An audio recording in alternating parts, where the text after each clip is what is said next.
Previously on Alan Wake, Alice has been kidnapped. Alan, please help me. Alice? You'll do exactly what I say if you ever want to see your wife again. I can't tell anyone except my agent Barry. Damn it, Barry, they'll kill her! You're my best friend, and I'm worried that you're not right in the head. The ransom is a manuscript I supposedly wrote that's coming true before my eyes. It happened just the way it was on that page. So dark. I have found only a few scattered pages. I want the entire manuscript. The deadline is in 2 days. I found Mr. Wake's pages. Good girl. How the hell did she get her hands on the manuscript anyway? I don't know. She's resourceful. I told you were too hard on her. Listen, I found out all sorts of interesting stuff while I was digging around. Yeah. Mr. Wake, it's Sheriff Breaker. We have an FBI agent here, Agent Nightingale. FBI? He's anxious to see you. You'd better come to the station. Okay, I'll be right over, Sheriff. Let's make this quick, huh? Help you folks? Name's Randolph. I'm the manager. We're looking for Rose. Works as a waitress down at the diner. Rose, sure. Nice girl. Who wants to know? I'm Alan Wake. The writer, huh? I heard on the radio you were visiting. Well, I'll show you her trailer. That Rose, she's a nice girl. Always pays her rent on time. As I was saying, Al, I found all sorts of weird stuff from the local newspaper's archives. This place is crazy. Disappearances, mysterious deaths, urban legends come true, and get this, most of this stuff takes place around Cauldron Lake. Well, you ain't wrong, mister. The Indians thought the lake was a doorway to the underworld. I'm the God-fearing type myself. I don't hold with that sort of thing. Yeah, okay.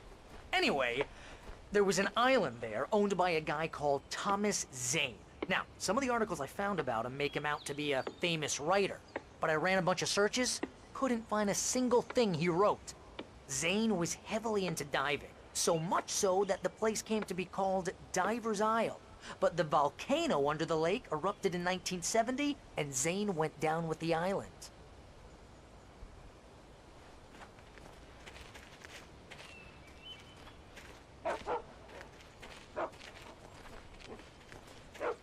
Yeah, how about that? It was there in the morning, as if it had fallen from the sky. But it would take a tornado to lift something like that. We're damn lucky it didn't crush any of the trailers.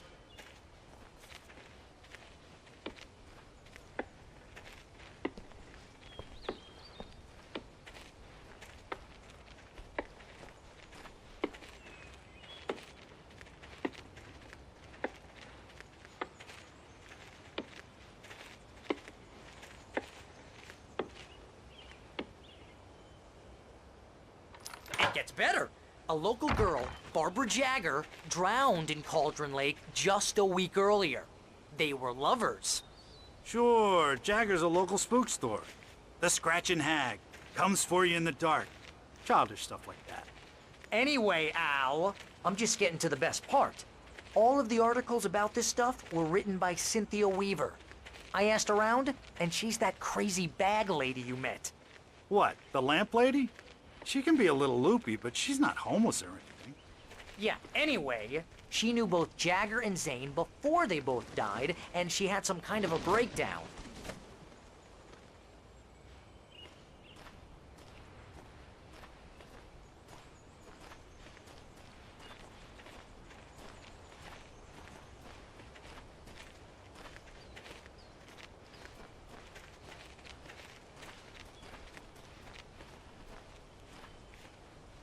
Well, mister, this here's Rose's trailer.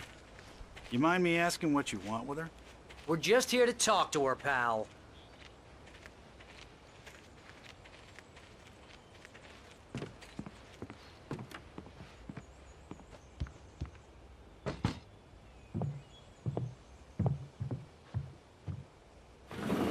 Welcome to...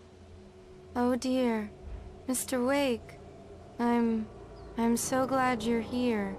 Rose, you have my manuscript? Oh. Oh, yes. Yes. Please, come in. Hey, this is really good. Rose, Yes, my manuscript. I really need it. I understand. I know what you need. A muse to inspire you. Oh, for Barry? She doesn't have anything. Yeah, hey, Al, what's... Oh... Barry! What? What?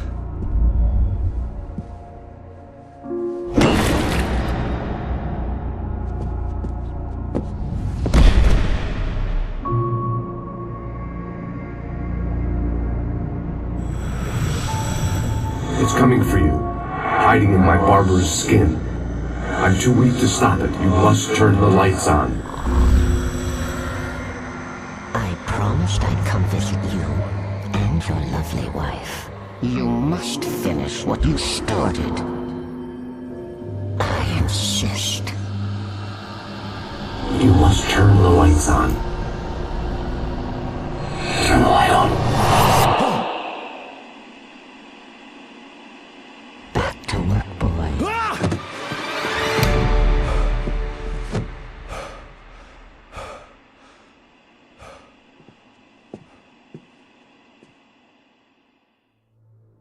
I felt nauseous, hungover. Only anger kept me going. I can't tell reality from dream anymore, but it seems I have an imaginary editor to help me. She's an old woman in a funeral dress. I call her Barbara Jagger. She's very strict. I'm writing faster and faster. My manuscript is being heavily revised. The edits are getting very aggressive, and each day there's less of me and more of her. I hate it, but I know she's right. She promises me I can save Alice this way. She knows more of this than I do. About the complex incantation I'm attempting. About this place. She's worked with another writer under similar circumstances, Thomas Zane. The genre of the story seems to be shifting. It's turning into a horror story. I'm getting close. I can feel it.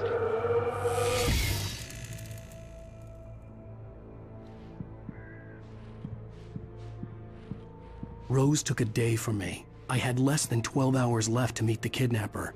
All I could do was get Barry into the car, work something out once I got on the road. Barry was out of it. He was way too heavy to carry. You're right. I deserve more money. I'm so handsome. Welcome to the Oh Dear Diner. What can I get you today? Coffee? I couldn't work up much hate for Rose. Something had used her to get to me and left its mark. First refill is free. My gun and flashlight were gone. I'd have to find a way to get Barry into the car as quickly as possible. There was no time to waste.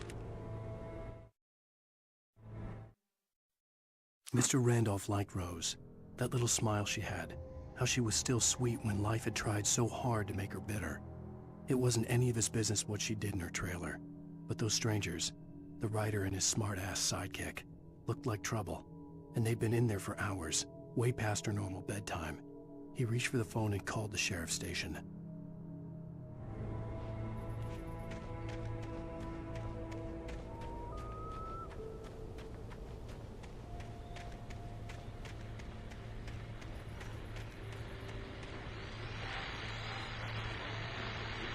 I just stepped outside to catch a breath of fresh air. Let me tell you, the weather's getting heavy. Nights like this make me especially glad I'm here talking to you and not home in bed. Once the weather takes a turn like this, I can't sleep at all. It's all tangled bed sheets and dark thoughts, punctuated by the occasional plunge into nightmare. Is it just me? Well, perhaps it is. But I hope I can make the night a little bit easier to get through. Caller, you're on KBF FM. Hey, Pat, it's Walt Snyder. What's on your mind, Walt? Well, I am the way you are, but, well, I can't sleep either, you know? I just been staring out the window here, trying to make sense of it all, but, I ain't been drinking either, you know? I just... Well, you sound like a man with a problem, Walt. Yeah, I had argument with Danny, and, then I got in trouble with the law, and, I'm just, well... I heard something like that, Walt. Yeah, well, he's You know, Daddy's my best friend, and, they let me out on bail today. And now I'm just alone here at the window, you know, waiting. Man, and there's something in the air tonight, man. I was just outside looking up at the sky above our broadcast tower thinking the same thing. What are you waiting for, Walt? I don't know. You know, something's gonna happen. You know, I think I better go. Well, Walt, maybe... No, thanks, Pat. Well, good luck to you, Walt. Hang in there.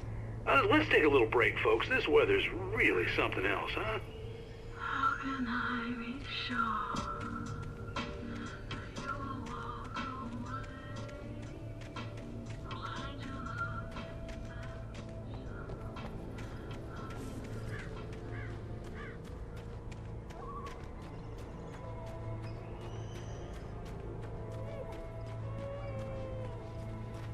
Oh, you're gonna get it now. God knows what you've done to that poor girl. This is Agent Nightingale, FBI! Get him up, Hemingway! You're under arrest! You move a muscle, I'll unload right in your goddamn face! Stay right where you are, Spillane!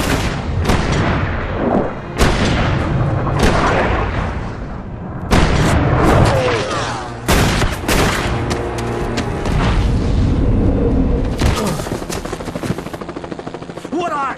I'm standing right here, you goddamn maniac!